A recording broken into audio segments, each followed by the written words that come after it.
Hi guys, Mrs. Lacefield here, and I'm going to read another chapter of Hatchet by Gary Paulsen to you. This is chapter 6. Last time, Brian realized that he might be stuck in the wilderness for a little while. So he decided to make, sorry, my hair's like in my face. So he decided to make an inventory of what he's got. He realized that he's got himself and his knowledge and um, his problem solving skills. He's got the hatchet, he's got a few other things so he knows where he sits. Okay, so that's where we're at. Chapter 6. 2 years before, he and Terry had been fooling around down near the park, where the city seemed to end for a time and the trees grew thick and came down to a small river that went through the park. It was thick there and seemed kind of wild, and they had been joking and making things up, and they pretended that they were lost in the woods, and talked in the afternoon about what they would do. Of course, they figured they'd have all sorts of goodies like a gun and a knife and fishing gear and matches so they could hunt and fish and have a fire. I wish you were here, Terry, he thought, with a gun and a knife and some matches. In the park that time, they decided the best shelter was a lean-to, and Brian set out now to make one up. Maybe cover it with grass or leaves or sticks, he thought, and he started to go down to the lake again, where there were some willows he could cut down for braces. But it struck him that he ought to find a good place for the lean-to, and so he decided to look around first. He wanted to stay near the lake because he thought the plane, even deep in the water, might show up to someone flying over, and he didn't want to diminish any chance he might have of being found. His eyes fell upon the stone ridge to his left, and he thought at first he should build his shelter against the stone. But before that, he decided to check out the far side of the ridge, and that's where he got lucky. Using the sun and the fact that it rose in the east and set in the west, he decided that the far side was the northern side of the ridge. At one time in the far past had been scooped by something, probably a glacier, and this scooping had left a kind of sideways bowl back in under a ledge. It wasn't very deep, not a cave, but it was smooth and made a perfect roof, and he could almost stand it under the ledge. He had to he had to hold his head slightly tipped forward in the front to keep it from hitting the top. Some of the rock had been scooped out and had also been pulverized by the glacial action, turning it into sand, and now it made a small sand beach that went down to the edge of the water in front and to the right of the overhang. It was his first good luck. No, he thought he had good luck with the landing, but this was good luck as well, luck he needed. All he had to do was wall off part of the bowl and leave an opening as a doorway, and he'd have a perfect shelter, much stronger than a lean-to, and dry because the overhang made a watertight roof. He crawled back in under the ledge and sat. The sand was cool here in the shade, and the coolness felt wonderful to his face, which was already starting to blister and get especially painful on his forehead, with the blisters on top of the swelling. He was also still weak. Just the walk around the back of the ridge and the slight climb over the top had left his legs rubbery. It felt good to sit for a bit under the shade of the overhang in the cool sand. And now, he thought, if I just had something to eat. Anything. When he had rested a bit, he went back down to the lake and drank a couple of swallows of water. He wasn't all that thirsty, but he thought the water might help to take the edge off his hunger. It didn't. Somehow, the cold lake water actually made things worse. It sharpened it. The thought of dragging in wood to make a wall on part of the overhang. Oh, sorry. He thought of dragging in wood to make a wall on part of the overhang and picked up one piece to pull up, but his arms were too weak. And he knew then that it wasn't just the crash injuries to his body and his head, it was also that he was weak from hunger. He'd have to find something to eat. Before he did anything else, he'd have to find something to eat. But what? Brian leaned against the rock and stared out of the lake. What in all of this was there to eat? He was so used to having food just be there, just always be there. When he was hungry, he went to the ice box or to the store, or sat down at a meal his mother cooked. Oh, he thought, remembering a meal now. Oh, it was the last Thanksgiving. Last year. The last Thanksgiving. They'd had as a family before his mother demanded the divorce and his father moved out in the following January. Brian already knew the secret, but didn't know it would cause him to break up and thought it might work out. The secret that his father still did not know, but that he would try to tell him when he saw him. The meal had been turkey, and they'd cooked it in the backyard on the barbecue over charcoal with the lid down tight. His father had put hickory chips in the charcoal, and the smell of the cooking turkey and the hickory smoke had filled the yard. When his father took the lid off, smiling, and the smell had come out, it was unbelievable. And when they sat to eat, the meat was wet with juice and rich and had the taste of the smoke in it.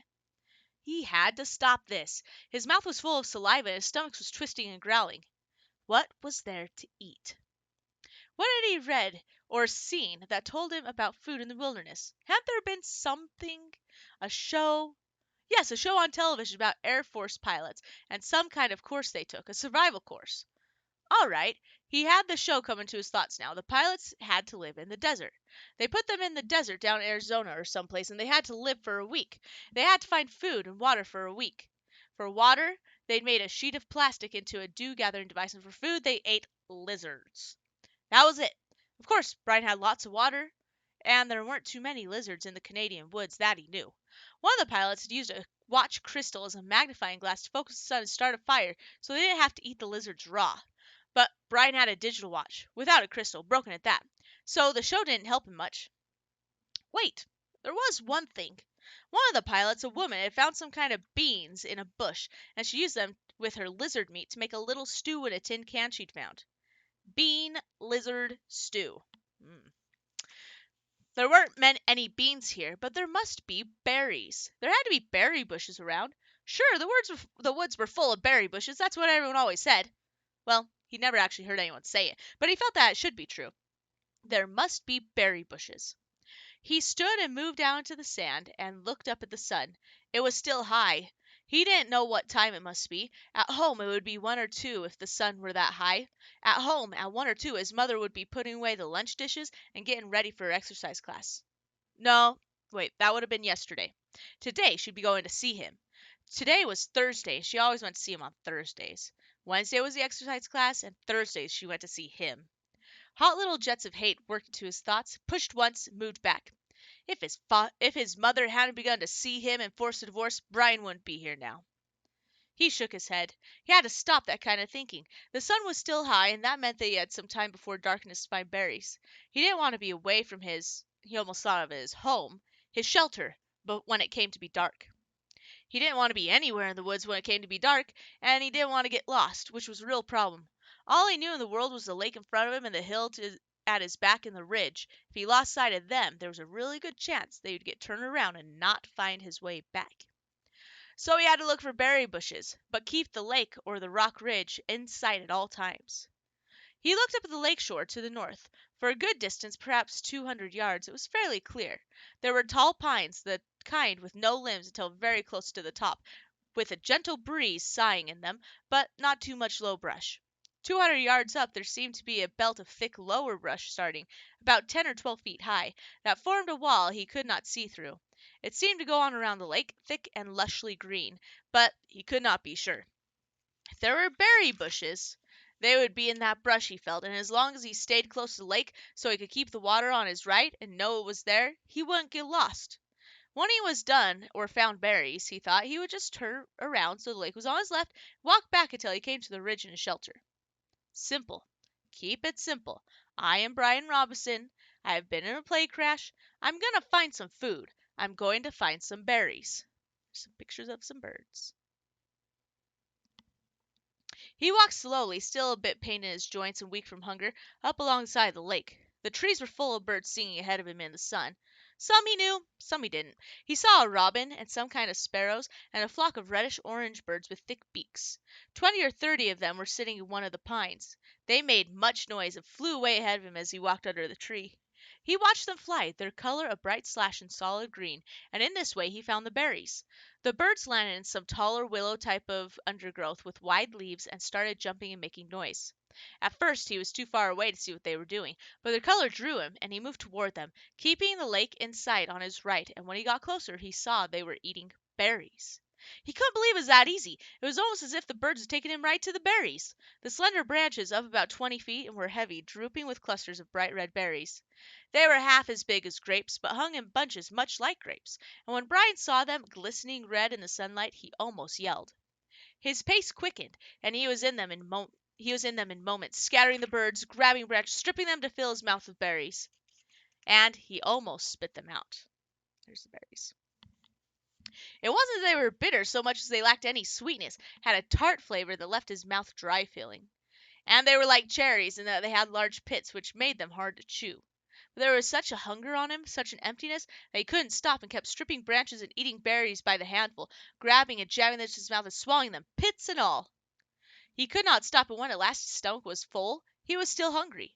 2 days without food must have shrunken his stomach, but the drive of hunger was still there.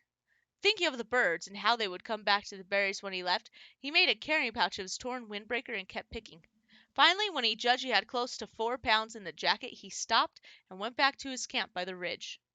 Now, he thought, now I have some food and I can do something about fixing this place up. He glanced at the sun and saw that he had some time before dark. If only I had matches, he thought, looking ruefully at the beach and the lakeside. There is driftwood everywhere, not to mention dead and dry wood all over the hill, and dead dry branches hanging from every tree, all firewood, and no matches. How did they used to do it, he thought, rub two sticks together? He tucked the berries in the pouch back in under the overhang of the cool shade and found a couple of sticks. After 10 minutes of rubbing, he felt the sticks, and they were almost cool to the touch. Not that, he thought. They didn't do fire that way. He threw the sticks down in disgust. So, no fire. But he could still fix the shelter and make it, here the word safer came into his mind and he didn't know why, more livable. Kind of close it in, he thought. I'll just close it in a little bit. He started dragging sticks up from the lake and pulling long dead branches down from the hill, never getting out of sight of the water and the ridge. With these, he interlaced and wove a wall across the opening of the front of the rock. It took over 2 hours, and he had to stop several times because he still felt a bit weak, and once because he felt a strange new twinge in his stomach. A tightening, a rolling. Too many berries, he thought. I ate too many of them. But it was gone soon, and he kept working until the entire front of the overhang was covered, save for a small opening at the right end, nearest the lake. The doorway was about 3 feet, and when he went in, he found himself in a room almost 15 feet long and 8 to 10 feet deep, with a rock wall sloping down at the rear. Good, he said, nodding. Good. Outside, the sun was going down finally, and in the initial coolness the mosquitoes came out again and clouded on him. They were thick, terrible, if not quite as bad as in the morning. He kept brushing them off his arms till he couldn't stand it, then dumped the berries and put the torn windbreaker on. At last the sleeves covered his arms. Wrapped in the jacket with darkness coming down fast now, he crawled back in under the rock and huddled and tried to sleep. He was deeply tired and still aching some, but sleep was slow coming. It did not finally settle in until the evening cool turned to night cool and the mosquitoes slowed. Then at last, with his stomach turning on the berries, Brian went to sleep. Okay, so that's chapter 6. Brian was able to accomplish a lot in that chapter. He figured out where his shelter was going to be, he found some kind of food, and he made his shelter. So, next chapter 7, we'll find out what happens next. I'll see you then. Bye.